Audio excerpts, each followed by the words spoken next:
Assalamualaikum warahmatullahi wabarakatuh. Perkenalkan, nama saya Al-Salawiklan. Di sini saya akan menjelaskan ITP. Nah, sekarang kita berada pada profil ITP. Pertama kita mulai pada profil kelompok. Di sini bisa kita lihat bahwa ada tabel yang menunjukkan aspek-aspek perkembangan. Nah, aspek-aspek perkembangan ini ada 11 aspek. Bisa kita lihat di sini ada landasan hidup religius, landasan perilaku etis, kematangan emosional, kematangan intelektual, dan lainnya. Selanjutnya kita lihat di sini ada grafik yang menunjukkan profil kelompok. Nah, di sini bisa kita lihat bahwa kotak kuning ini menunjukkan rata-rata tingkat pencapaian perkembangan mahasiswa. Selanjutnya garis kuning yang ada pada di atas kotak kuning ini menunjukkan rata-rata tingkat capaian perkembangan mahasiswa secara keseluruhan. Nah, di sini bisa kita lihat bahwa nilai paling tertinggi pada grafik ini ada pada 5,7, yang mana di sini bisa kita lihat rata-rata tingkatan capaian perkembangan mahasiswa yang menunjukkan 5,7 itu ada pada aspek peran sosial sebagai pria dan wanita atau dan juga kesadaran tanggung jawab. Nah, selanjutnya di tingkatan kedua tertinggi itu ada pada 5,6, yaitu pada aspek landasan hidup religius dan juga persiapan diri untuk pernikahan dan hidup berkeluarga.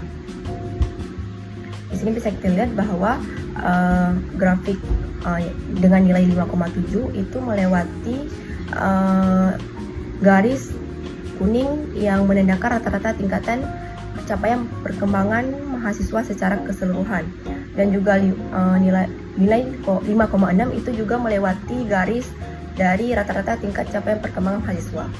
Nah, selanjutnya kita lanjutkan pada distribusi frekuensi. Nah, di sini juga bisa dilihat ada tabel yang mana itu menunjukkan data tingkat pencapaian perkembangan mahasiswa. Di sini juga terdiri dari 11 aspek, yang mana ketika kita memilih satu aspek itu seperti landasan hidup religius itu menunjukkan pada grafik ini. Di sini ada nilai 5,6, 5,5, 6,0, 6,5, 7,0 itu bisa dilihat di sini ada di nilai 5,0 itu ada 3 orang, di 5,5 ada 16 orang, di 0,6 ada 14 orang, di 6,5 itu ada 7 orang, dan juga di 7,0 itu ada 1 orang. Nah, bisa kita lihat juga ketika kita mengganti aspek, ketika kita memilih aspek emosional itu tingkat capaian perkembangan mahasiswa pada tabel dan juga pada histogram itu berubah. Nah, di nilai 4,5 itu ada 2 orang, di 5,0 itu ada 11 orang, di 5,5 itu ada 15 orang, di 6,0 itu ada 10 orang, dan juga selanjutnya dan lainnya. Dan selanjutnya kita lanjutkan dengan profil individu. Nah, di sini juga ada grafik yang mana ini merupakan grafik profil tingkat capaian perkembangan mahasiswa. Di sini bisa kita lihat ada grafik yang berwarna biru itu menunjukkan tingkat capaian perkembangan, dan juga garis yang berada di atas grafik biru itu adalah rata-rata capaian perkembangan.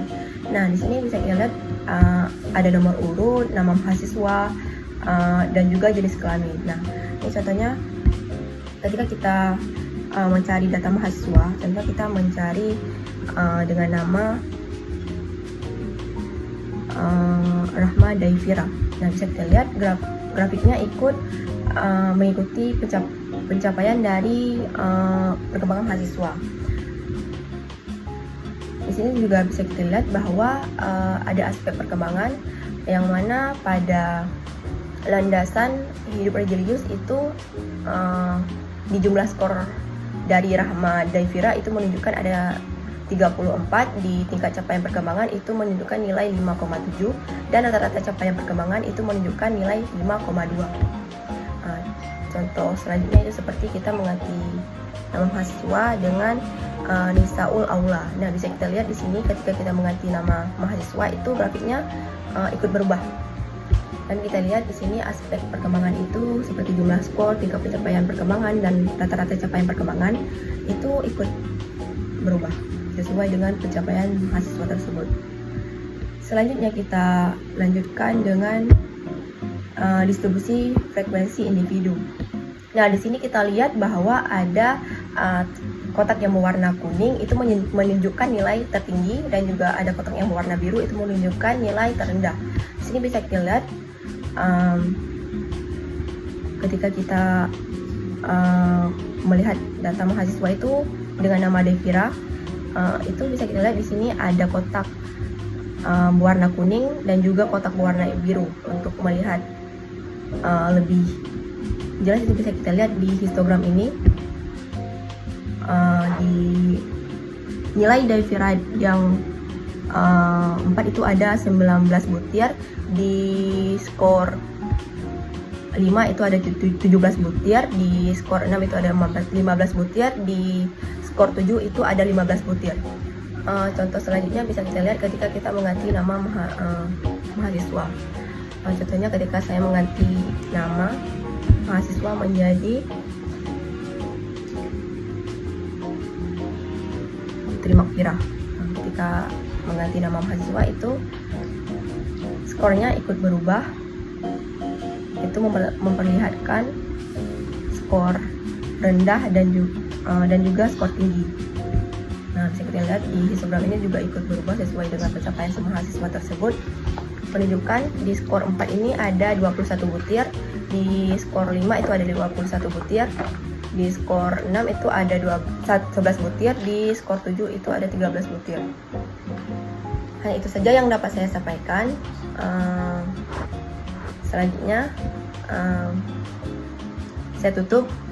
Assalamualaikum warahmatullahi wabarakatuh.